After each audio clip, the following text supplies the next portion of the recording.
मिश्रण। मिश्रण जब एक से अधिक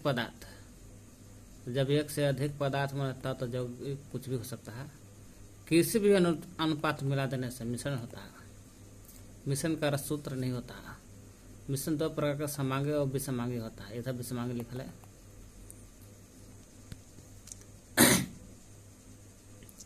समांगी मिश्रण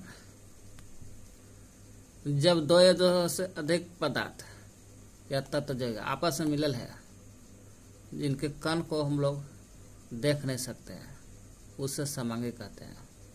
जैसे पानी में चीनी और दूध में पानी, ये सब का है समांगी है, क्योंकि पानी में चीनी घोल देने के बाद दूध में पानी घोल देने के बाद एक दूसरे के कण नहीं दिखाई देता है। विषमांगी में हम लोग पदार्थ के मिश्रण को देख लेते हैं। जैसे पानी में रेत, पानी में तेल भी विषमांगी है।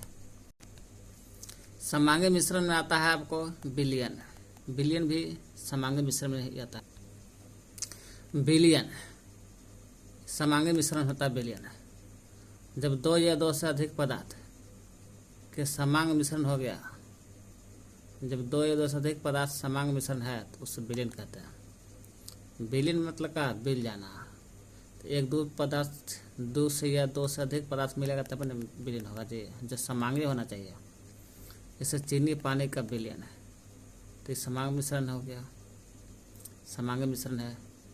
विलयन जब भी होता है विलयन तो दो या दो से अधिक पदार्थ, जैसे दो, एक विलय होगा घोलने वाला, एक विलय घुलाने वाला। घुलाने वाला मात्रा जो सबसे ज़्यादा अधिक होता है उस विलय कहते हैं, जो घुलता है वो विलय कहते हैं। विलय और विलय विलयन कहते हैं। विलयन मतलब कि विलय और विलय दोनों होता है। चीनी का विलयन है तो चीनी और जल रहेगा तो चीनी का विलयन है। टिक्चर में आयोडीन एल्कोहल में घुलता है, एल्कोहल की मात्रा ज़्यादा होता है। टिंचर आयोडीन और iodine alcohol. Soda Coke carbon dioxide और जल है ना। सोडा कोक पीजिएगा उसका में कार्बन डाइऑक्साइड रहता है और टिंचर में आयोडीन एल्कोहल। सोडा कोक में CO2 जल, वायु में ऑक्सीजन और नाइट्रोजन अन्य गैस भी रहता है। ऐसे ऑक्सीजन देखा जाए वायु में 21%, नाइट्रोजन 74% ज़्यादा है, इसलिए ये हो गया विलायक नाइट्रोजन। विलयन के गुण समांगी मिश्रण है, अब विलयन है समांग है तो जाहिर से अस्थायी गुण होगा इसका, जो अलग होने की प्रवृत्ति नहीं रहता है। समांगी मिश्रण है, विलयन के गुण देखा जाए समांगी मिश्रण है। विलयन के कण छोटे छोटे आँखों से नहीं देख सकते हैं। विलयन के कण इतना छोटा होता है कि नंगे आँखों से नहीं देख सकते हैं। विलयन के छोटे कण अतः प्रकाश के किरण को अपवर्तित नहीं करता है। टिनल प्रभाव नहीं होता विलयन में, क्योंकि समांगी मिश्रण है, इसलिए सब प्रकाश का टिनल प्रभाव नहीं होता समांगी मिश्रण में। विलय के कण छानने में पृथक नहीं होता। सोचिएगा विलय के कण को छान दे, अलग कर दे, चीनी और पानी को तो अलग नहीं होगा, इसलिए अस्थायी है, क्योंकि अलग नहीं हो रहा है विलयन, तो अस्थायी विलयन हो गया। समांगी है, विलयन के छोटा छोटा कण आँखों से नहीं देख सकते हैं। विलयन के छोटे कण प्रकाश को नहीं अपवर्तित करता है, इसलिए टिनल प्रभाव नहीं होता है। विलयन के कण छान नहीं सकते हैं, पृथक नहीं होता है, अस्थायी विलयन है, अस्थायी विलयन। तो विलयन के भी दो प्रकार होता है, संतृप्त असंतृप्त। मुख्य रूप से संतृप्त असंतृप्त। एगो अति संतृप्त होता है। संतृप्त मतलब कि जितना मात्रा चाहिए और घोला सकते हैं। मात्रा है 10 kg और घोल है 8 kg और घोला सकते हैं, संतृप्त नहीं। मात्रा है 10 kg तो 10 kg घोला दिए ना जी, संतृप्त मैंने शांत हो गया। 10 kg है तो 10 kg घुला दिए। और संतृप्त मतलब कि मात्रा है 10 kg, घुला है आधे kg 8 kg तो 2 kg और घुलेगा, तो यह संतृप्त है। एगो अति संतृप्त होता है, हद से ज़्यादा 10 kg है 15 kg घुला दिए गर्म करके, तो अति संतृप्त होता है विलयन। संतृप्त विलयन निश्चित ताप पर होता है, जो इसमें अधिक मात्रा घुलल है, और संतृप्त में अधिक मात्रा नहीं घुलल है। घोलना चाहिए 10, घुलल 8 है, निश्चित ताप पर। इसलिए असंतृप्त कहेंगे विलयन। विलयन की सांद्रता, यहाँ विलयन लिखल है, तो विलयन का सांद्रता मतलब कि पंचोच्चर का एक तरह से है ना। विलयन में उपस्थित विलय पदार्थ, विलय पदार्थ की मात्रा का सांद्रता कहते हैं। मान लेते हैं कि 1 लीटर का दूध है और आप पानी डालते जा रहे हैं, विलय की मात्रा बढ़ते जा रहा है तो सांद्रता होगा। मैंने विलयन में उपस्थित विलय पदार्थ, कोई विलयन है दूध पानी में, ओकरा में दूध कितना विलय है, चीनी कितना विलय है, वही विलय पदार्थ की मात्रा को सांद्रता कहते हैं। मान लीजिए कि 10 लीटर पानी है, ओकरा में 8 लीटर चीनी घुलल है। 10 लीटर पानी में 8 लीटर चीनी घुलल है, तो घुलल है वही विलय है, वही विलय के पदार्थ की मात्रा को सांद्रता कहते हैं। तो विलयन में उपस्थित विलय पदार्थ विलयन में जितना रहेगा घुलल चीज़, तो घुललका का मात्रा को बोलते हैं सांद्रता कहते हैं। बस कम खत्म। तो विलयन लिखे, विलयन की द्रव्यमान प्रतिशत निकालना है, तो विलयन के सांद्रता का द्रव्यमान प्रतिशत, तो विलयन का द्रव्यमान प्रतिशत निकालना चाहते हैं तो विलय पदार्थ का द्रव्यमान, जितना पदार्थ घुल गया है उसको ऊपर रखना है और टोटल नीचे लिखना है। मान ली कि 10 kg है, ओकरा में 8 kg घुलल है, तो चीनी तो 8 kg ऊपर जाएगा। टोटल कितना 10 लीटर है, 10 लीटर नीचे चल जाएगा। तो विलयन का पदार्थ द्रव्यमान कह रहा है, गुने 100 में परसेंटेज बदल जाएगा तो हो जाएगा विलयन का द्रव्यमान प्रतिशत हो जाएगा। क्वेश्चन है, 1 बिलियन है, 1 बिलियन के 320 ग्राम विलायक जल में 40 ग्राम साधारण नमक विलय है। 320 ग्राम विलायक जल है, ये जल का है, 320 ग्राम विलायक जल है। ये जलवा में विलीन हो गया क्योंकि नमक घुलल है। 320 ग्राम विलायक जल में 40 ग्राम की बात हो रहा है। 40 ग्राम साधारण नमक विलय क्या होगा? ऐसा है कि 1 बिलियन के 320 ग्राम विलायक है, 320 ग्राम विलायक जल में 40 ग्राम साधारण नमक घुलल है। विलायक है 320 ग्राम और घुलल है 40 ग्राम साधारण नमक। तो बिलियन की सांद्रता बताना है। 1 बिलियन के 320 ग्राम विलायक जल है, ये बिलियन नहीं है, ये 320 ग्राम विलायक जल है।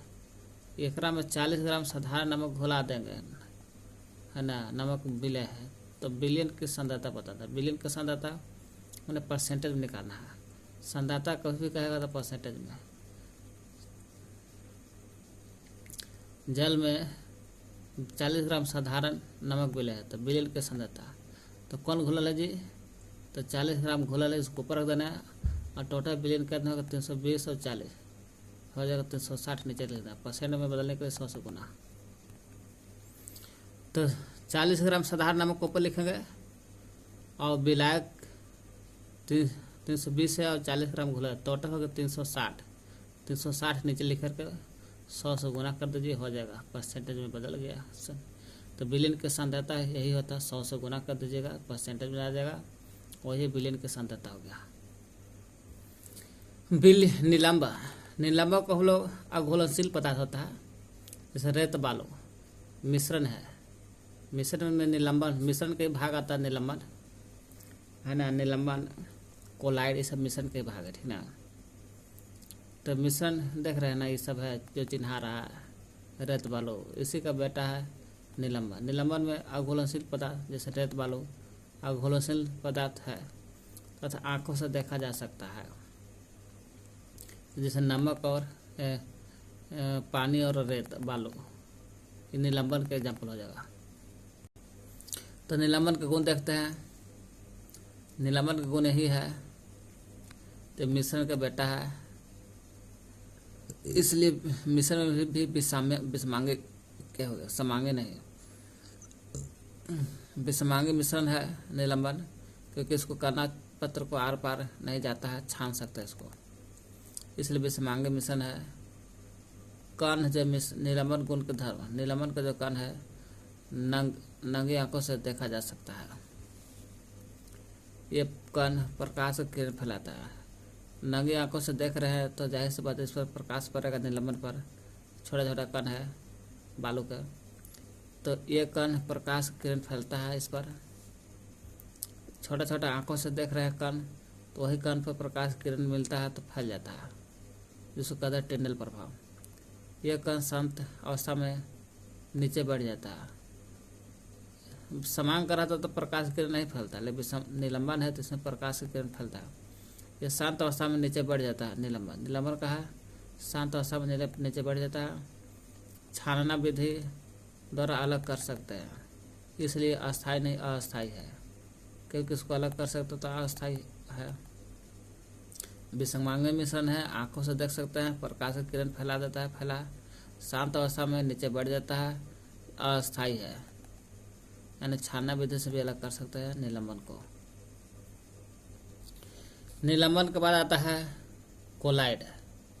निलंबन से थोड़ा सा पतला होता है। निलंबन के तो देख रहे थे कि छाना पत्थर से छान रहे थे, जबकि कोलाइड गाढ़ा होता है, जैसे खून गाढ़ा होता है, इसको छाना पत्थर से आर पार नहीं करेंगे। कोलाइड भी निलंबन की तरह एक विसंगांगी मिश्रण है, विसंगांगी है। उसके कणों का आकार इतना छोटा है कोलाइड के कि आंखों से नहीं देख सकते हैं, लेकिन प्रकाश फैला सकता है। कोलाइड में तो पूर्ण रूप से फैला सकता है, लेकिन कोलाइड में प्रकाश फैला जाता है। एक विसंगांगी मिश्रण है, कणों का आकार इतना छोटा है कि इसे आंखों से नहीं देख सकते हैं। जब आंखें से नहीं देखेंगे तो इसे प्रकाश फैलाएगा नहीं तो इसको कोलाइड कहते हैं। जैसे दूध, रक्त, क्रीम है, रक्त, दूध, क्रीम, ये सब हो गया। आरबीसी, डब्ल्यूबीसी, प्लेटलेट्स, सब रक्त बनता है, ये सब कोलाइड का एग्जाम्पल है। टिंडल प्रभाव। टिंडल प्रभाव भी कोलाइड विलयन में होता है। इसमें से प्रकाश का मार्ग दिखता है। टिंडल प्रभाव में प्रकाश गुजरता है तो प्रकाश का रास्ता दिखता है, जो कोलाइड विलयन में होता है। जैसे इस का ही ये है समांग मिश्रण, तो एक में तो लाइट पार हो जा रहा है क्योंकि समांग है, तो समांग में लाइट नहीं पार हो रहा है, इसका मतलब यह हो गया, यही टिंडल प्रभाव है। कोलाइड के कुछ गुण धर्म है। तो कोलाइड के कुछ धर्म क्या है? एक विसंगांगी है, निलंबन की तरह विसंगांगी है। कणों का आकार छोटा हो जाता जा रहा है, आँख से नहीं दिख सकता है। कण इतने बड़े होते हैं कि ताकि प्रकाश किरणें फैल सके, छनन विधि से पृथक नहीं होगा, ऐसा कोलाइड के गुणधर्म बोलता है। कि विसंगांगी मिश्रण है, कणों का आकार छोटा होता है, आँखों से नहीं देख सकते हैं। कण इतने बड़े होता है, कणों का आकार छोटा होता है लेकिन इतना बड़ा भी होता है ताकि प्रकाश किरण फैला सके, छनन विधि से अलग कर सकते हैं कोलाइड गुणधर्म।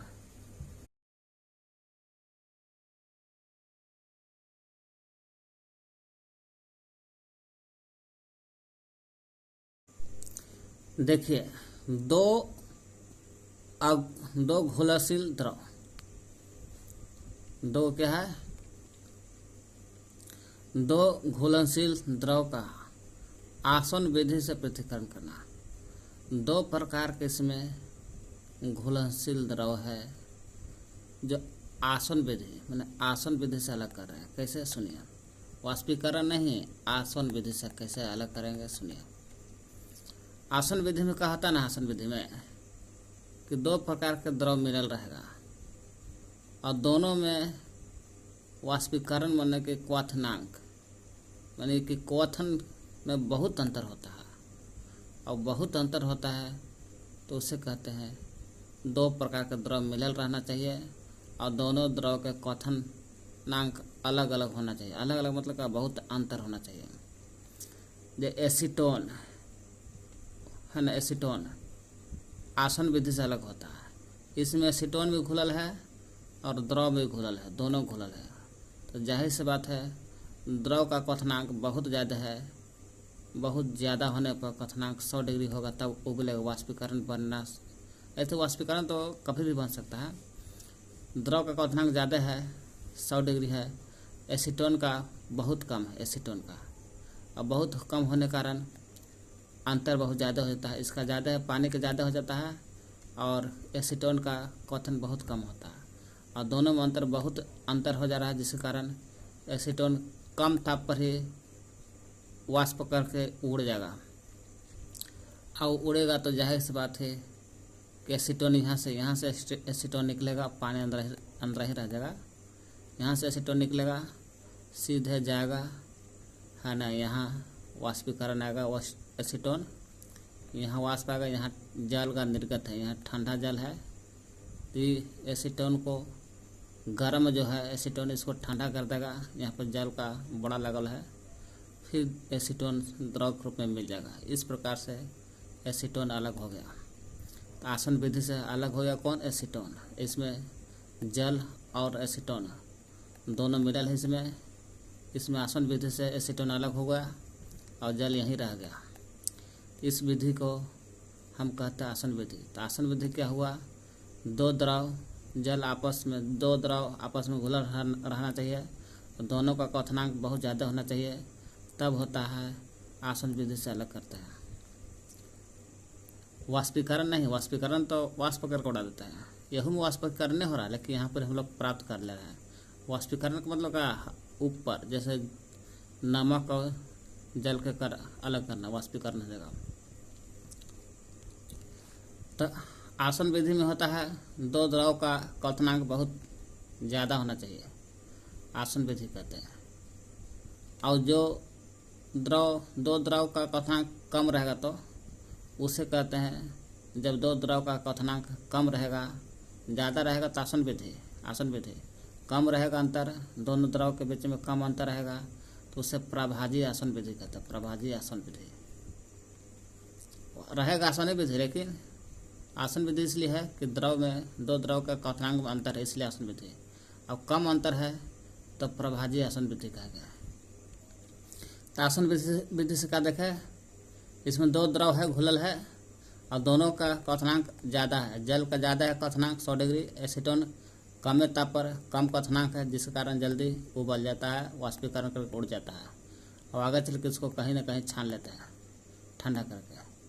जब दो द्रव का क्वथनांक बहुत ज़्यादा हो और दोनों का अलग करने की विधि को कहते हैं आसन विधि, है ना। आसन विधि से ज़्यादा हम लोग द्रव के ही अलग करते हैं और प्रभाजी आसन विधि से हम लोग ज़्यादा से ज़्यादा है ना गैस को अलग करते हैं। है आसमानी विधि, ठीक ना। हर प्रभाजी आसन दोनों के है, अंतर ज़्यादा है दोनों में तो आसमान क्वथनांक में ज़्यादा अंतर है, तो कम अंतर रहेगा तो प्रभाजी आसन कहेंगे। क्वथनांक का कम अंतर रहेगा तो प्रभाजी आसन। चलिए देखिए, वायु को कैसे अलग करेंगे? आसन विधि से करेंगे। सुनिए, आसन या प्रभाजी आसन जो भी कहिए, है ना। तो आसन विधि से कैसे अलग करेंगे? सुनिए, वायु मैंने गैस है, कोई भी गैस को अगर दाब बढ़ेगा, कोई भी गैस को दाब बढ़ाइए और तापमान को कम कर दीजिएगा, तो ताप कम हुआ तो जाहिर सी बात है ना। अगर तापमान कम है तो ठंडा होगा तो द्रव में अवेग करेगा और दाब बढ़ावे किए हैं, दाब बढ़ाइएगा तो जाहिर सी बात है कम जगह आएगा। कम जगह में गैस जब आता है कम जगह में, ज़्यादा जगह से कम जगह में आएगा गैस तो द्रव में आ जाता है, क्योंकि तापमान भी कम और जगह भी कम। उसका अणु का होता है, सिकुड़ने लगता है, जिसके कारण द्रव में कन्वर्ट हो जाता है। चलिए, वायु दाब बढ़ाते हैं तो तापमान कम करेंगे, तापमान को करेंगे तो वायु को क्या करेंगे? वायु को संपीड़ित करेंगे, सिकुड़ाएंगे और वायु के कण एक दूसरे के नज़दीक आएगा, जिसके कारण ठंडा भी हो जाएगा और द्रव में बदल देता है, तो द्रव वायु हो जाएगा। क्यों? वायु को हम लोग द्रव बनाए इसलिए द्रव वायु कहेंगे। द्रव वायु को फिका कीजिए, यहाँ से वायु को हम लोग है ना द्रव वायु में बदले। फिर द्रव वायु को प्रभाजी आसन कॉलम में वायु को धीरे धीरे गर्म करते हैं। जब द्रव हो गया, जब द्रव में आ गया तो प्रभाजी आसन होता है। फिर अब प्रभाजी आसन में इसलिए कहते हैं कि बहुत सारे एकरा में द्रव में ऑक्सीजन, नाइट्रोजन, बहुत सारा गैस है। तब प्रभाजी आसवन कॉलम में वायु को धीरे धीरे कम करेंगे, क्योंकि इसमें द्रव वायु जो इसमें बहुत प्रकार के गैस है, तो जिसमें गैस का क्वथनांक बहुत कम होता है, एक दूसरे के नज़दीक कम होता है। और क्वथनांक में कम है तो जाहिर सी बात है प्रभाजी आसवन कॉलम में वायु को धीरे धीरे गर्म करेंगे। और वायु को जब धीरे धीरे गर्म करेंगे तो विभिन्न ऊंचाइयों पर गैस का पृथक्करण होगा, क्योंकि वायु द्रव के रूप में कण बना लिए हैं। यही वायु को गर्म करेंगे तो वायु उड़ के जाएगा ऊपर में होगा, और ऊपर में जाएगा तो जाहिर सी बात है ऊपर में जाएगा तो जाहिर सी बात है जिसका क्वथनांक कम रहेगा वो जल्दी उड़ेगा, उसको जल्दी वाष्पीकरण करके बना लेंगे। और जिसका क्वथनांक कम रहेगा तो जाहिर सी बात नीचे रहेगा। तो विभिन्न ऊंचाइयों पर गैस का पृथक्करण होता है।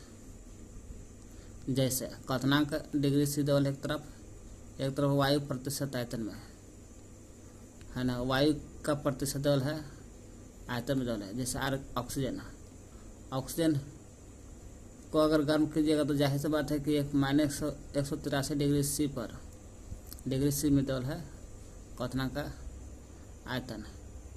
ऑक्सीजन द्रव में अगर ऑक्सीजन है ना तो इसको गर्म कीजिएगा तो ऑक्सीजन उड़ेगा तो जाहिर सी बात है इसका क्वथनांक -183 डिग्री से है।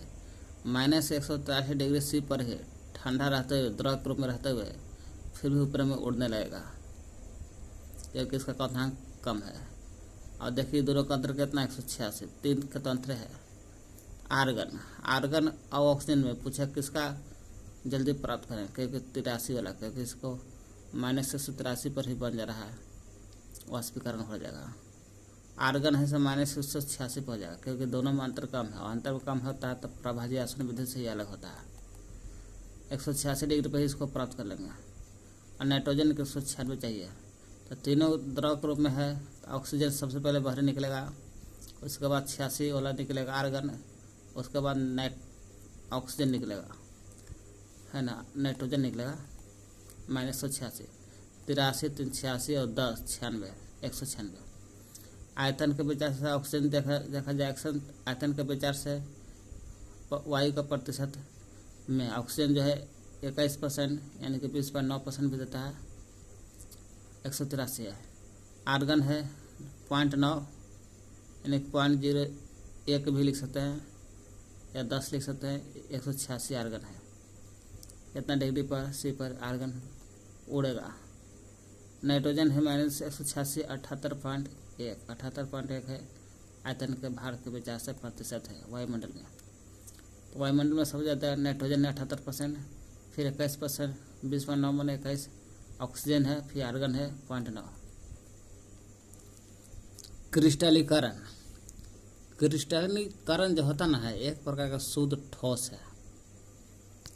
जो क्रिस्टलीकरण इसलिए कहते हैं कि ठोस जो है अशुद्ध पदार्थ है, क्रिस्टल के रूप में रहता है। माने हीरा कैसे रहता है क्रिस्टल, चमक, उसी तरह से रहता है नमक। तो नमक भी एक प्रकार का क्रिस्टलीकरण है। यह विधि जिसमें शुद्ध ठोस को, और जो शुद्ध ठोस रहता है इसी को क्रिस्टल के रूप में रहता है। शुद्ध ठोस है तो हाँ क्रिस्टल के रूप में रहेगा, और क्रिस्टल के रूप में पृथक किया जा सकता है जी। वह विधि जिस विधि से हम लोग शुद्ध ठोस पदार्थ को क्रिस्टल के रूप में अलग कर लेते हैं, के रूप में अलग पृथक बना अलग किया जा सकता है।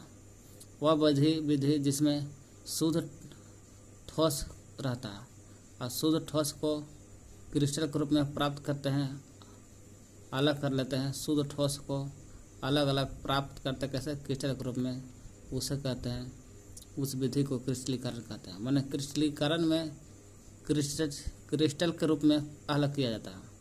क्रिस्टल है तो क्रिस्टलीकरण है तो क्रिस्टल के रूप में अलग होगा, लेकिन शुद्ध ठोस को अलग करेंगे क्रिस्टल के रूप में। अनुप्रयोग क्रिस्टलीकरण के उपयोग कहाँ? समुद्री जल देखे हैं, समुद्री जल से नमक जो बनता है क्रिस्टलीकरण विधि से ही कहलाता है। वाष्पीकरण कहते हैं इसको। समुद्री जल से नमक प्राप्त करना क्रिस्टलीकरण है, क्योंकि नमक शुरू से क्रिस्टल के रूप में रहता है। अशुद्ध नमूने से फिटकरी प्राप्त करना। फिटकरी जो है अशुद्ध नमूना से मिलता है। जो भी अशुद्ध नमूना रहेगा उसी से फिटकरी प्राप्त होता है। अशुद्ध नमूना से फिटकरी प्राप्त होता है तो अशुद्ध नमूना से कॉपर सल्फेट भी मिलता है। अशुद्ध नमूना से कॉपर सल्फेट प्राप्त होता है। तो पूछे क्रिस्टलीकरण एक विधि है जिसमें शुद्ध ठोस को क्रिस्टल ग्रुप में कन्वर्ट करते हैं। अनुप्रयोग क्रिस्टलीकरण का उपयोग कहाँ का है? समुद्री जल से। जब समुद्री जल रहता है उससे नमक बनता है। शुद्ध नमूना रहेगा उसका फिटकरी प्राप्त करते हैं। अशुद्ध नमूना से फिटकरी प्राप्त करते हैं। अशुद्ध नमूना से फिटकरी और कॉपर सल्फेट प्राप्त करते हैं। कॉपर सल्फेट भी। तत्व जो है इसका खोज किया था, खोज नहीं, तत्व जो है शब्द दिया था, शब्द का प्रयोग किया था रॉबर्ट बॉयल। तत्व बॉयल जी दिए थे शब्द का प्रयोग 1661 में। और रॉबर्ट बॉयल ने शब्द का प्रयोग किया, परिभाषा दिया था लेबोजियर, एंटोनी लॉरेंट लेबोजियर। तत्व जो है मूल रूप से यह शुद्ध पदार्थ होता है क्योंकि सिंगल रूप से रहता है तो तत्व है या परमाणु कहिए, है ना। परमाणु का छोटा कण तत्व होता है। तत्व शुद्ध पदार्थ है। तत्व शुद्ध पदार्थ है क्यों? तो तत्व जो है रासायनिक प्रक्रिया द्वारा, रासायनिक विधि से या भौतिक विधि दोनों से कोई से अन्य सरल भाग में नहीं बटेगा, अन्य दूसरा भाग में नहीं टूटेगा। जैसे हाइड्रोजन है सिंगल में रहता है, नहीं टूटेगा। वही करा तत्व सर्वप्रथम तत्व शब्द जो होता है, तत्व शब्द, इसका प्रयोग रॉबर्ट बॉयल ने किया था। रॉबर्ट बॉयल ने किया था 1661 में। तत्व शब्द कहेगा तो रॉबर्ट बॉयल 1661 ईस्वी में किया था। और तत्व शब्द के जो परिभाषा दिया था, शब्द तो दे दिया रॉबर्ट बॉयल 1661 में। तो वही सर्वप्रथम वही शब्द तत्व शब्द की परिभाषा एंटोनी लॉरेंट लेबोजियर ने दिया था, है ना। तत्व के परिभाषा नहीं है, तत्व शब्द के परिभाषा कहेगा एंटोनी लॉरेंट लेबोजियर ने दिया था। जो तत्व क्या देखे, तत्व शब्द का प्रयोग कहेगा तो रॉबर्ट बॉयल 1661 में। वही तत्व के परिभाषा के बारे में कहेगा तो एंटोनी लॉरेंट लेबोजियर ने दिया था। तत्व जो है रासायनिक प्रक्रिया द्वारा अन्य भाग में नहीं टूटता है, नहीं बांट सकता है। तत्व देखा जाए 3 प्रकार का होता है मुख्य रूप से, धातु, अधातु, उपधातु। धातु, अधातु तो ही उपधातु है। धातु के गुण, धातु जो कठोर होता है, कठोर, आघातवर्धनीय होता है, पीट सकते इसको, चादर बना सकता है, आघातवर्धनीय चादर।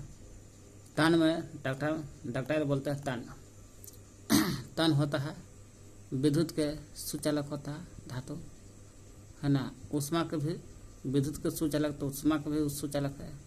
ध्वनि उत्पन्न करती है तो करती है, एक विशेष प्रकार का ध्वनि उत्पन्न करती है, चमकीला होती है। अधातु, धातु को उल्टा है, धातु कठोर होता है तो धातु कठोर नहीं होता है। धातु विभिन्न रंगों का नहीं होता है, जो धातु जो है इसमें विभिन्न रंग की होती है। ताप के कुचालक होता है अधातु, और ऊष्मा का भी कुचालक है। चमकीला आघातवर्धनीय होता है, चमकीला और आघातवर्धनीय यह नहीं है ना। चमकीली होती है हमेशा धातु, आघातवर्धनीय होता है हमेशा धातु। अगर धातु रहेगा आघातवर्धनीय तो चूर हो जाएगा। उपधातु, धातु और धातु के बीच में जो आता है उपधातु है। बोरॉन हो गया, सिलिकॉन हो गया, जर्मेनियम नहीं, जर्मेनियम, म लगल अंत में। बोरॉन, सिलिकॉन, जर्मेनियम उपधातु है। यौगिक जब भी रहता है तो 2 या 2 से अधिक तत्व रहेगा। यौगिक में देखते हैं H2 लिखे तो H तत्व है, ऑक्सीजन तत्व है, वही तत्व रहता होगा। चाहे 2 ये रहे तत्व या 2 से अधिक रहे तत्व। दो या दो से अधिक अधिक तत्व जब निश्चित अनुपात में रासायनिक बंधन द्वारा, किसके द्वारा, रासायनिक बंधन द्वारा अगर जुड़ करके नया पदार्थ बनाता है तो यौगिक कहलाएंगे। तो यौगिक का यही है, तो दो या दो से अधिक तत्व रहेगा और निश्चित अनुपात में मिलता है। अब मिलता है तो रासायनिक बंधन द्वारा जुड़ता है और रासायनिक बंधन जुड़ करके यौगिक जब भी रहता था नया पदार्थ बनाता है, जिसके कहते हैं यौगिक। तो यौगिक में हमेशा नया पदार्थ बनता है, ठीक ना, और रासायनिक बंधन द्वारा जुड़ा रहता है। यौगिक हमेशा एक निश्चित अनुपात में मिलता है मिश्रण, जबकि अनिश्चित अनुपात में लेता है, वही यहाँ लिखल है। और का यौगिक जो है ना, नया पदार्थ बनाता है और मिश्रण से नया पदार्थ नहीं बनाता है। जैसे जल बालो का बना, कुछ नहीं, यौगिक क्या है, हाइड्रोजन और ऑक्सीजन मिला दीजिएगा नया चीज जल बन जाएगा। ये मिश्रण है, मिश्रण को हम लोग भौतिक विधि द्वारा अलग कर सकते हैं, लेकिन रसायन यौगिक जो है कभी अलग ना होगा। जब भी अलग होगा तो रासायनिक विधि से अलग होगा, अन्यथा नहीं होगा।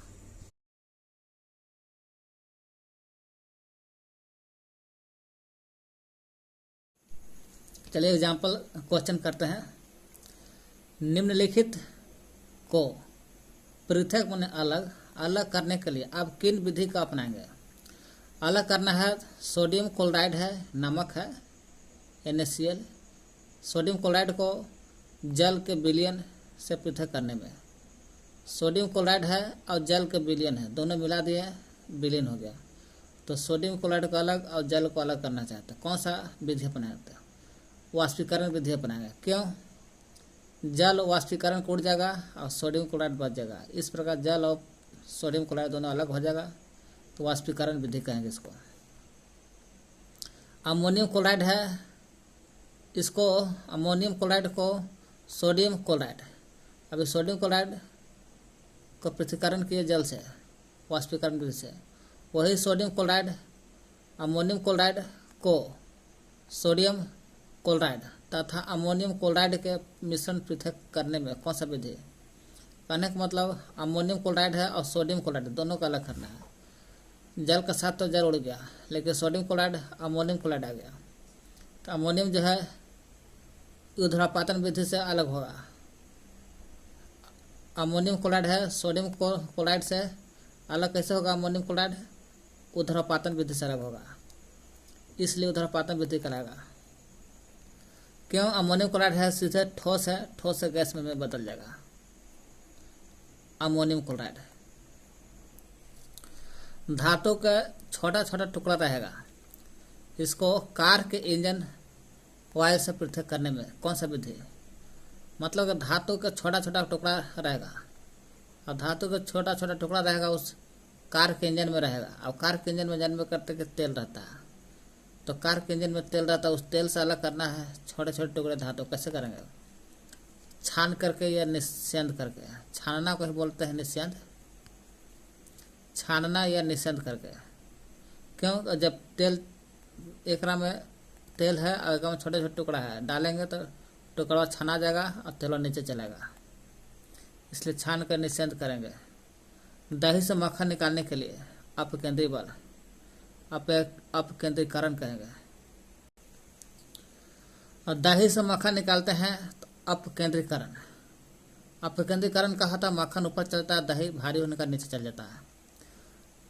जैसे जल और तेल रहेगा, इसमें था तेल, आयल और मेटल, धातु का टुकड़ा किए हैं, छान करके निस्यंद कहते हैं, ऐसे छाने।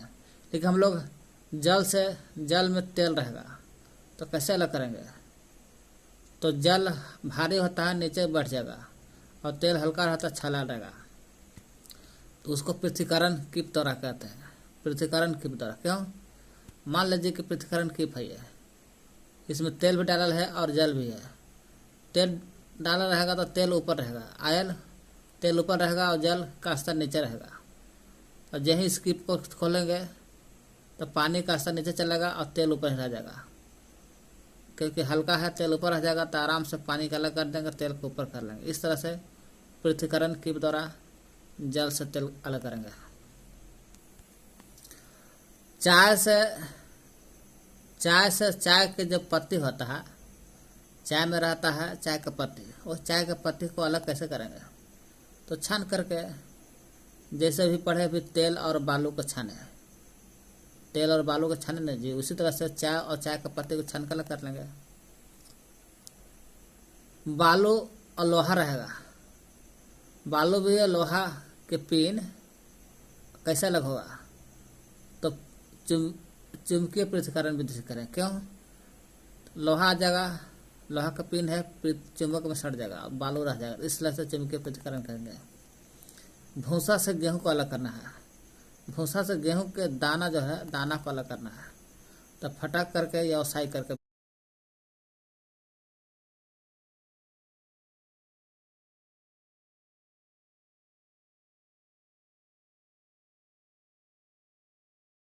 भी अलग हो सकता है। पूछेगा पानी में तैरते हुए महीन कण, महीन महीन रहेगा, मिट्टी के कण रहता है, मिट्टी के कण पानी में तैर रहा है, इसको मिट्टी को पानी से अलग करना चाहते हैं। तो कैसे होगा पानी से अलग? तो भारण विधि से अलग हो जाएगा। पानी में बहुत सारा मिट्टी के कण रहता है छोटा छोटा, उसको अलग करना चाहते हैं, तो भारण विधि के कारण। भारण विधि का होता है कि पहला टैंक से गुजरता है तो इसमें कुछ कचरा नीचे बैठा, अब हल्का पानी ऊपर चल गया, फिर इसी तरह से गुजरता है, अंत में क्लोरीन डाल करके साफ किया जाता है। तो पानी तैरता हुआ छोटा छोटा कण मिट्टी का रहता है, उसको हम लोग भारण विधि से अलग करते हैं। पुष्प की पंखुड़ियों के निचोड़ से, फूल का जब पंखुड़ी रहता है, पंखुड़ियों का तो निचोड़ से होता है, निचोड़ से रंजक मन का खून, निचोड़ से विभिन्न प्रकार के रंजक मन रंग को अलग कैसे करेंगे, पृथक कैसे करने में। पुष्प की पंखुड़ियों के निचोड़ से रंजक होता है, रंजक को अलग कैसे करेंगे? तो क्रोमेटोग्राफी से, क्रोमेटोग्राफी से पुष्प की पंखुड़ियों के रंजक अलग करेंगे, पुष्प के जो पंखुड़ियाँ है उसको रंग अलग करेंगे, उसके अलावा क्रोमेटोग्राफी कहेंगे उसको। लिंक से इंक स्याही भी अलग करेंगे क्रोमेटोग्राफी से। 50 ग्राम जल में 313 केल्विन पर पोटेशियम नाइट्रेट किसका? तो पोटेशियम नाइट्रेट के संतृप्त विलयन है, संतृप्त विलयन को प्राप्त करने के लिए कितने ग्राम पोटेशियम नाइट्रेट की आवश्यकता होगी?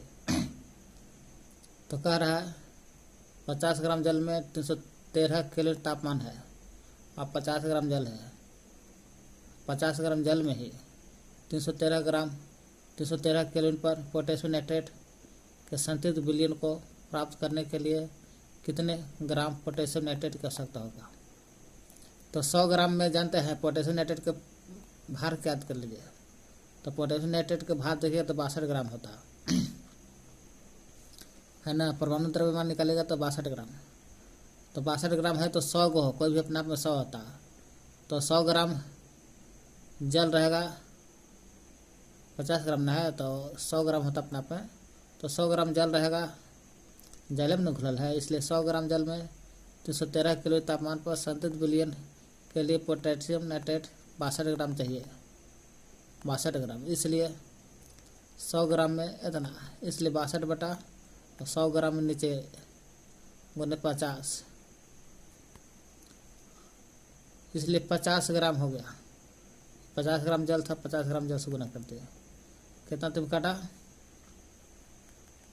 31 में कटेगा, कितना तुम 31 में। एक एक नियम समझिए, एक एक नियम है। 50 ग्राम जल में 313 केल्विन पर पोटेशियम नाइट्रेट के संतृप्त विलयन को प्राप्त करने के लिए कितने ग्राम पोटेशियम नाइट्रेट को संतृप्त करना है, कितना ग्राम पोटेशियम नाइट्रेट कर सकता होगा?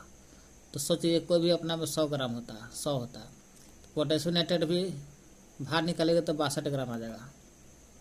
तो यहाँ जल में घुलल है तो सही से बात है, कोई भी अपना में 100, तो 100 ग्राम जल में 62 ग्राम का हो गया, पूरा हो गया भार, पूरा का मतलब 100, तो 100 ग्राम जल में यहाँ जल है तो जल की बात करेंगे, तो पोटेशियम नाइट्रेट का द्रव्यमान 62 ग्राम, कितना 100 ग्राम में होगा, क्योंकि अपने आप में 100 है, तो यहाँ 62 ग्राम है, यहाँ जल में तो जल हो गया 100 ग्राम, तो 100 ग्राम जल में 313 किलो तापमान पर 62 ग्राम पोटेशियम नाइट्रेट घोल है, तो 1 ग्राम कितना होगा था, तो इसलिए 1 ग्राम लिखेगा तो ये ऊपर ही नीचे है, तो 62/100 ग्राम।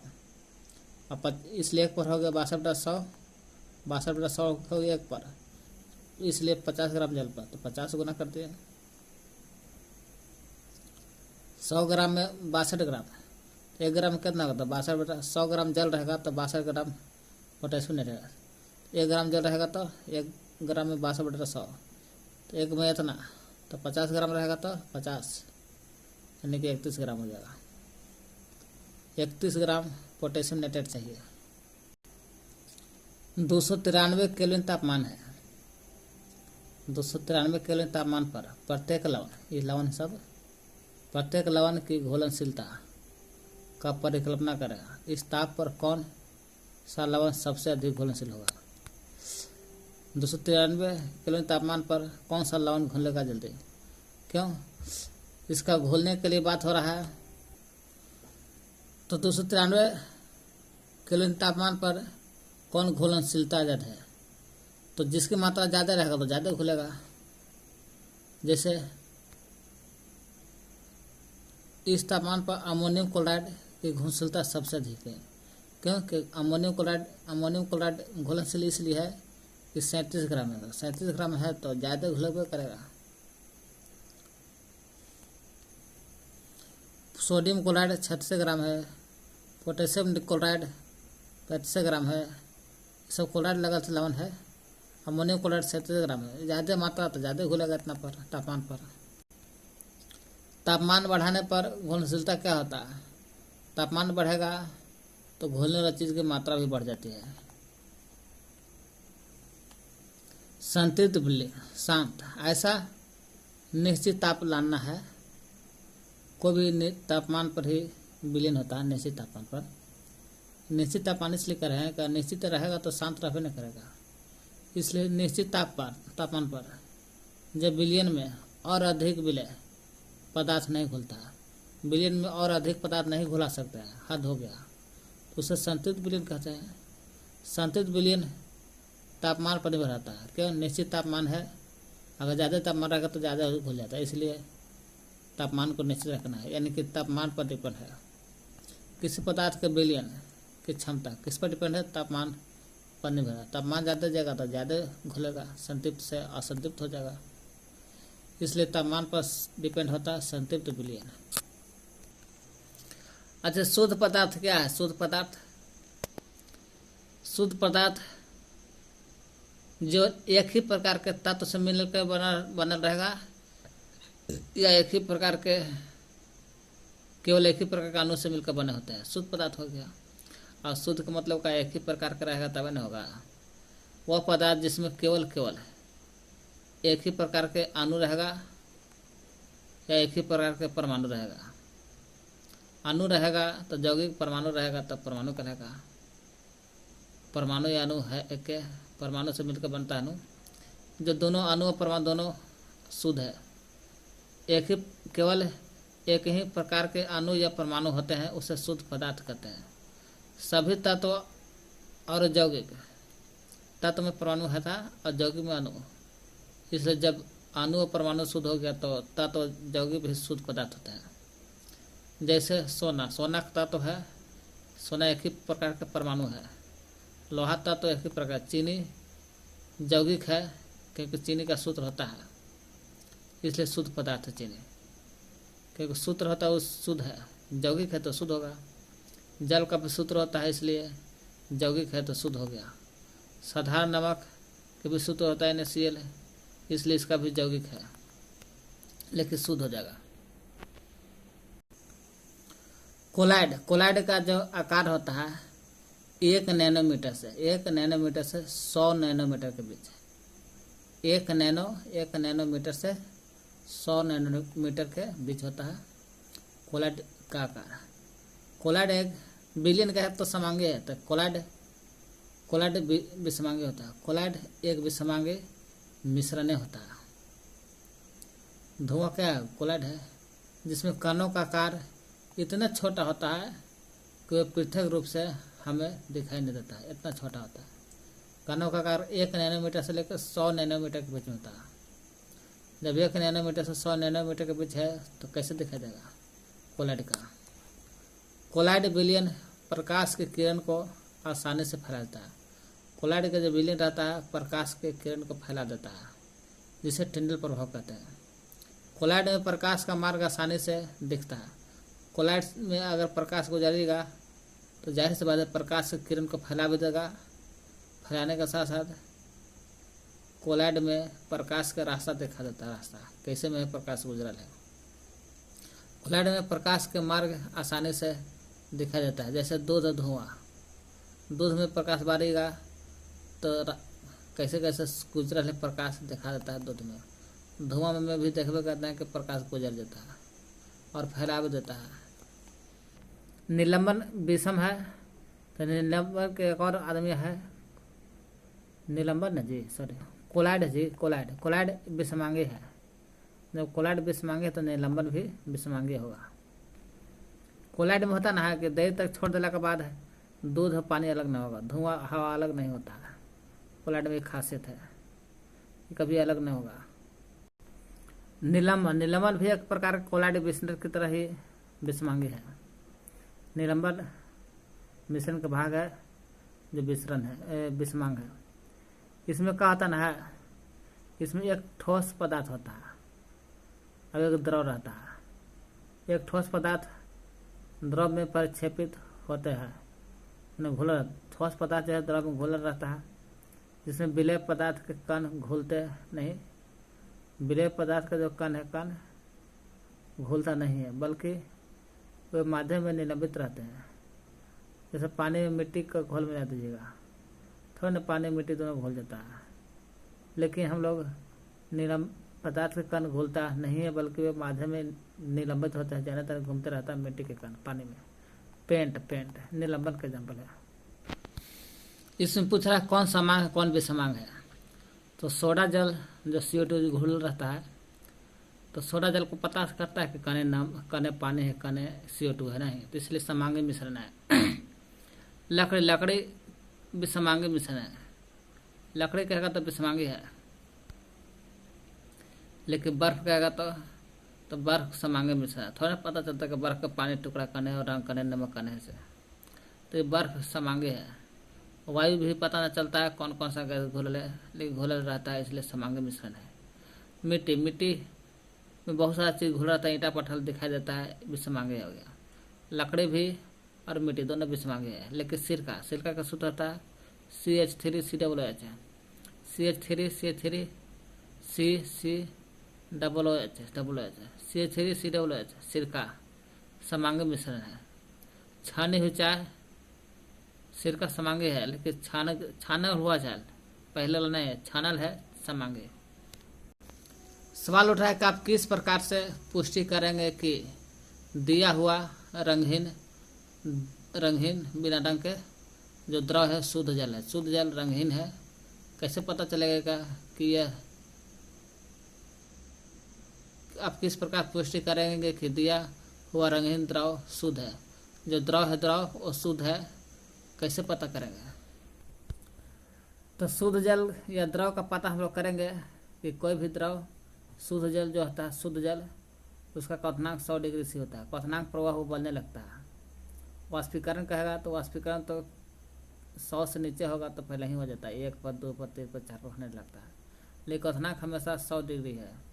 तो जब क्वथनांक 100 डिग्री है तो इसका मतलब कि 100% सही है। 100% सही है तो मैंने शुद्ध जल कहेंगे कि यह जल जो शुद्ध हो गया। अशुद्धि होने पर उसका क्वथनांक बढ़ जाता है। अगर 100 डिग्री पर नहीं उबलता तो कहें कि अशुद्धि का मिल यानी कि शुद्ध जल नहीं है। अशुद्धि होने पर क्वथनांक बढ़ जाता है। यदि दिया रंगहीन द्रव 100 डिग्री तापमान पर उबलने लगे तो वह शुद्ध जल समझेंगे। अगर रंगहीन द्रव अगर 100 डिग्री पर उबलने लगा तो समझिए कि वह द्रव शुद्ध द्रव कहलाएगा। अगर शुद्ध जल 100 डिग्री पर उबलने लगा तो समझिए कि वह शुद्ध जल है। और शुद्ध जल का सूत्र होता है और शुद्ध जल एक ही प्रकार के परमाणु से या अणु से मिलकर बनल रहता है। एक ही प्रकार के परमाणु एक ही प्रकार अणु से मिलकर बनल रहता है शुद्ध पदार्थ। अब सवाल उठ रहा है कि निम्नलिखित में से कौन सी वस्तु जो है शुद्ध पदार्थ है। कौन सी वस्तु शुद्ध पदार्थ है। शुद्ध पदार्थ का मतलब कि एक ही प्रकार के अणु या परमाणु से मिलकर बना रहता है। और जल रहेगा तो क्वथनांक से पता चलेगा कि 100 डिग्री पर उबल रहा है कि नहीं। अगर उबलेगा तो जल शुद्ध कहलाएगा। लेकिन जल के अलावा और पता करना है कि शुद्ध पदार्थ कौन है। बर्फ, लोहा, हाइड्रोक्लोरिक जो पचाता है, कैल्शियम ऑक्साइड है ना, बुझा हुआ बिना बुझा हुआ पानी, ईंट, वायु, दूध, पारा, लकड़ी, इनमें से कौन शुद्ध पदार्थ है। बर्फ का सूत्र होता है जिसको ठोस कार्बन डाइऑक्साइड कहते हैं, इसलिए शुद्ध है यह। दूध का सूत्र नहीं होता इसलिए अशुद्ध है। लोहा का सूत्र होता है Fe, इसलिए शुद्ध है, क्योंकि शुद्ध तो अणु या परमाणु से मिलकर बन रहता है। तो लोहा तो परमाणु है इसलिए शुद्ध है। बर्फ परमाणु से नहीं अणु से, कई परमाणु मिलकर अणु बनता है, उसे अणु बर्फ अशुद्ध जल हो गया। हाइड्रोक्लोरिक अम्ल HCl, इसका भी सूत्र है तो शुद्ध हो गया। कैल्शियम ऑक्साइड शुद्ध है तो सूत्र होता है इसलिए शुद्ध है। पारा का भी सूत्र होता है, पारा के Hg होता है, मरकरी बोलते हैं, इसको शुद्ध है। ईंट के कोई सूत्र नहीं है इसलिए मिश्रण है, अशुद्ध हो गया। लकड़ी का सूत्र नहीं होता है, अशुद्ध है। वायु का सूत्र नहीं होता है, अशुद्ध है। जिसका सूत्र वो शुद्ध है और जिसका सूत्र नहीं है वो अशुद्ध हो जाएगा। यानी कि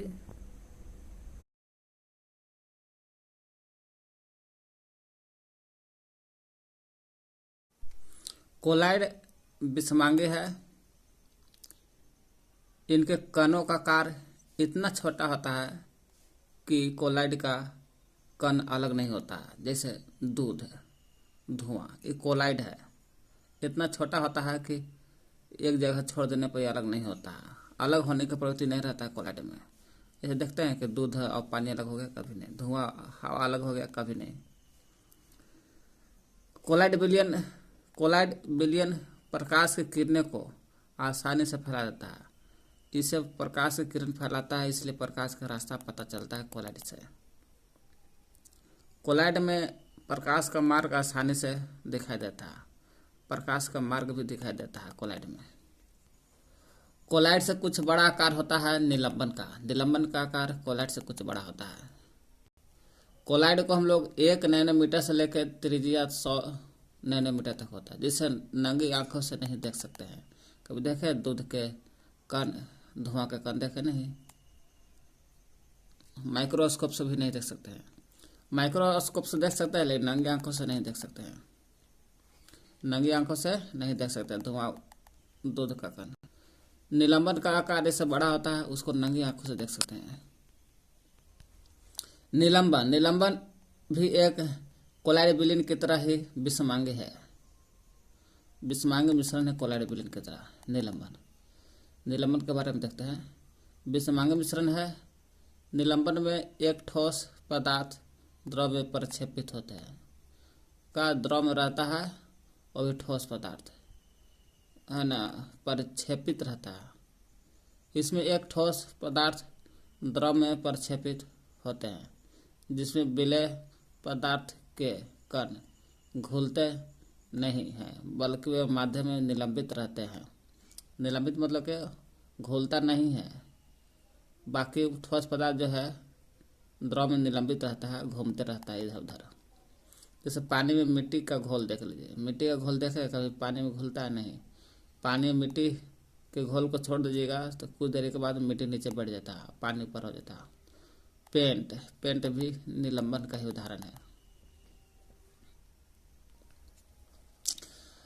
बर्फ जो होता है शुद्ध पदार्थ। क्यों? बर्फ का सूत्र होता है CO2, तो शुद्ध हो गया। जिसका सूत्र है या अणु से बनल रहेगा या परमाणु से बनल रहेगा तो शुद्ध कहलाएगा। बर्फ से अणु से बनल है, हाइड्रोजन और ऑक्सीजन के ठोस कार्बन डाइऑक्साइड। बर्फ CO2 ठोस कार्बन डाइऑक्साइड है, शुद्ध है। एक सूत्र भी होता है, शुद्ध का सूत्र होता है। दूध का सूत्र नहीं होता और कोई अणु और परमाणु से नहीं बनल है, इसलिए अशुद्ध है। लोहा परमाणु से बनल है, तत्व से बनल है, इसलिए शुद्ध है। है ना, इसका सूत्र भी होता है Fa, इसलिए शुद्ध है। हाइड्रोक्लोरिक अम्ल यह भी शुद्ध है, क्यों? यह भी अणु से बना है, हाइड्रोजन और क्लोरीन के अणु से मिलने से बना है, परमाणु से मिलने से बना है हाइड्रोक्लोरिक अम्ल। हाइड्रोक्लोरिक अम्ल का सूत्र होता है HCl, इसलिए यह भी शुद्ध है। जिसका सूत्र होगा उसका शुद्ध होता है। कैल्शियम ऑक्साइड यह भी Ca होता है, परमाणु अणु से बनल है, इसलिए शुद्ध है और सूत्र भी होता है इसका। पारा का भी सूत्र होता है Hg, इसलिए शुद्ध है। ईंट के सूत्र नहीं होता है और परमाणु अणु से नहीं बनल है, इसलिए अशुद्ध है। लकड़ी अशुद्ध है।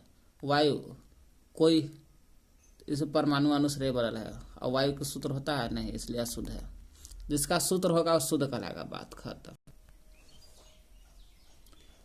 देखिए, एगो विलयन होता है। निम्नलिखित मिश्रण में से विलयन की पहचान करना। किसका पहचान करना है? तो विलयन के। एगो विलय होता है, विलायक होता है। विलय मैंने खुद घुल जाएगा, दूसरा चीज में जाकर घुल जाता है, विलय कहलाता है। अब विलायक होता है घुलाने वाला, पानी हो विलायक, अब विलय हो गया चीनी, और दोनों मिला देंगे तो विलयन हो गया। चीनी और पानी विलयन, तो वही विलयन पूछ रहा है। विलयन की पहचान करें। मिट्टी, समुद्री जल, वायु, कोयला, सोडा वाटर के देखते हैं कौन कौन विलयन इसमें है, जो है ना। देखते मिट्टी विलयन नहीं है, मिट्टी में कोई चीज घोला नहीं रहता है, ठीक ना। अब घोला नहीं है तो मिट्टी न घोलने वाला चीज है न घुलाने वाला चीज है, न विलयन है, तो यानी कि विलयन नहीं है। समुद्री जल खुद विलयन है, क्यों? समुद्री जल में देखेगा तो ऑक्सीजन है, बहुत सारा नमक है, घुला रहता है, इसलिए समुद्री जल विलयन हो गया, विलयन। वायु भी विलयन नहीं है, क्योंकि ये भी वायु में बहुत सारा चीज विलयन नहीं है। कोयला विलयन नहीं है। सोडा जल में बहुत सारा चीज घुला रहता है, विलयन है। समुद्री जल और सोडा जल ये दोनों जल है, तो समझिए कि विलयन कहलाएगा। निम्नलिखित में से कौन टिंडल का बात हो रहा है, किसका? तो टिंडल प्रभाव को प्रदर्शित करता है। तो टिंडल प्रभाव किसे कहते हैं? प्रकाश की किरण को फैलाना। जब प्रकाश की किरण होता है, प्रकाश की किरण अगर फैलने लगता है तो समझिए कि टिंडल प्रभाव हो गया। और टिंडल प्रभाव अधिकतर कोलाइडे विलयन में मिलता है। कोलाइडे विलयन में मिलता है टिंडल प्रभाव, क्योंकि कोलाइडे विलयन में ही प्रकाश गुजरता है तो प्रकाश का रास्ता पता चलता है। और तो और टिंडल प्रभाव वहाँ सूर्य के प्रकाश किरण फैल जाता है, इसलिए कोलाइडे विलयन में टिंडल प्रभाव ज़्यादा होता है। टिंडल प्रभाव का मतलब प्रकाश के फैलना, और टिंडल प्रभाव का मतलब कोलाइडे विलयन में अधिकतर होता है, या जंगल में भी होता है। सूर्य के प्रकाश किरण आता है, जंगल में फैल जाता है। तो टिंडल प्रभाव कोलाइडे विलयन में होता है। तो जाहिर सी बात है, आप कोलाइडे विलयन को पकड़िए। जब कोलाइडे विलयन मालूम हो जाएगा एग्जाम्पल, क्यों? क्योंकि कोलाइडे विलयन में ही टिंडल प्रभाव पड़ता है। तो कोलाइडे विलयन के मतलब का दूध और स्टार्च होगा ना, दूध हो गया, स्टार्च धुआं हो गया, वहाँ पर कोलाइडी है। दूध भी, स्टार्च भी, धुआं भी कोलाइडी है। तो जाहिर सी बात है कि कोलाइडी है तो कोलाइडी में ही टिंडल प्रभाव पड़ता है, यानी कि दूध और स्टार्च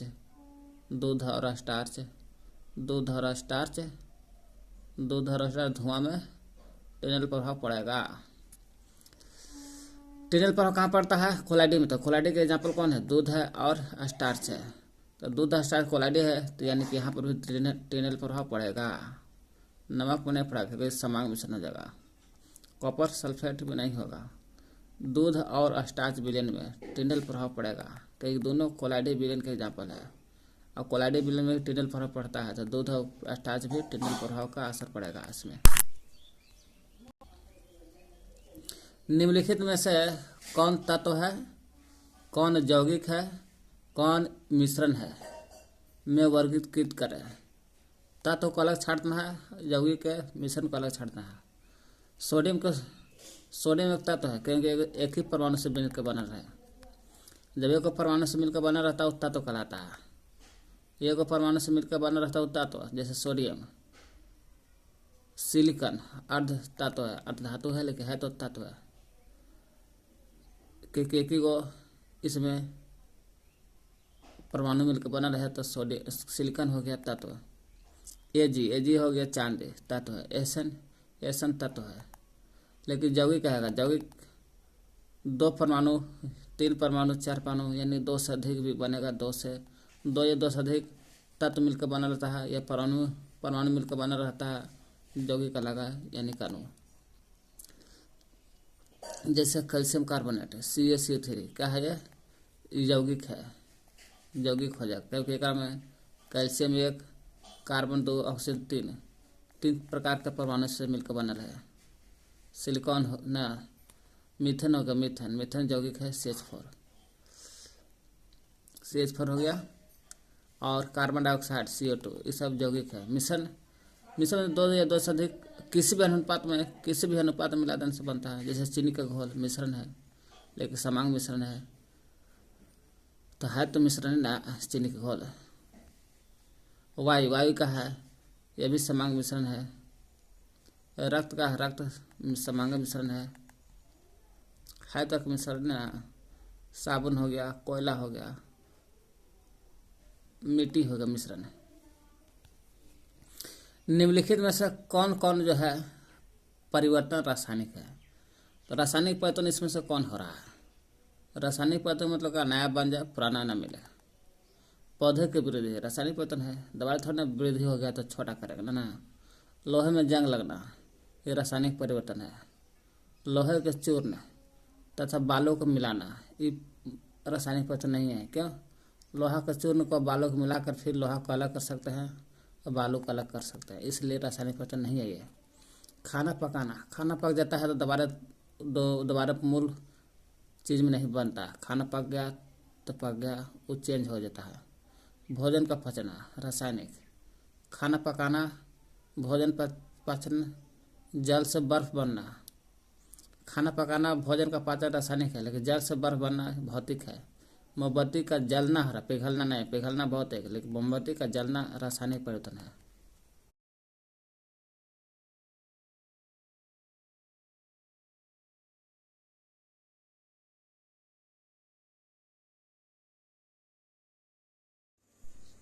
चलते हैं चैप्टर